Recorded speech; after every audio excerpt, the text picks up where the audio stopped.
Hello guys, today I'm gonna be waxing my upper lip with the Tress Wellness Waxing Kit while I tell you a horror story that actually happened to me this last summer.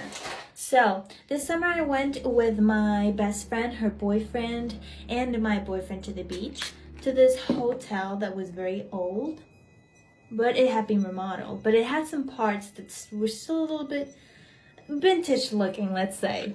So the hotel actually had a way out, like on the back, but not many people used it, and it was like a long hallway, and it had like a little store, you know, like those hotels have, a little pharmacy, and some bathrooms. So when we walked past this hallway and the bathrooms, the hallway wasn't really dark, but it had this heavy like sensation, like you just wanted to get out of there. And I tried not to pay like much attention to that because we were just like on our way out. So on that occasion, we went out to a nightclub, I remember.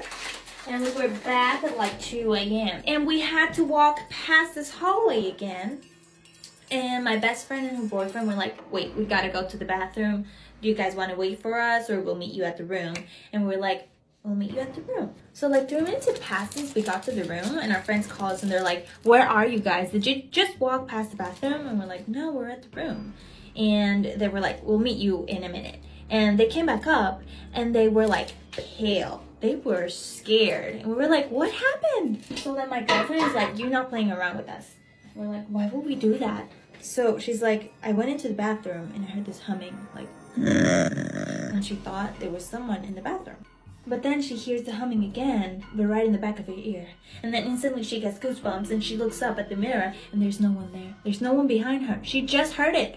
So she looks down at the stalls and there's no one in the bathroom. And then her boyfriend yells, he's like, are you okay? Is everything okay? And she comes outside, she runs outside. And he's like, I just saw a man come out of the women's bathroom. Are you okay? The hall took you straight to the elevators. And he looks, and there's no one there. And he couldn't have gotten there that fast and left. So then the next morning, we go to the desk and we're like, hey, is there something going on over there? Like, it was so weird. And they're like, you know what? You're not the first people that this has happened to. If there's like a man's spirit in that bathroom, and he like haunts the women. That's like a horror story. And then they just never knew what happened to the guy, but I guess he's there, he's lurking, and that's just scary. And the remaining days we just try to avoid that hallway again. It was scary.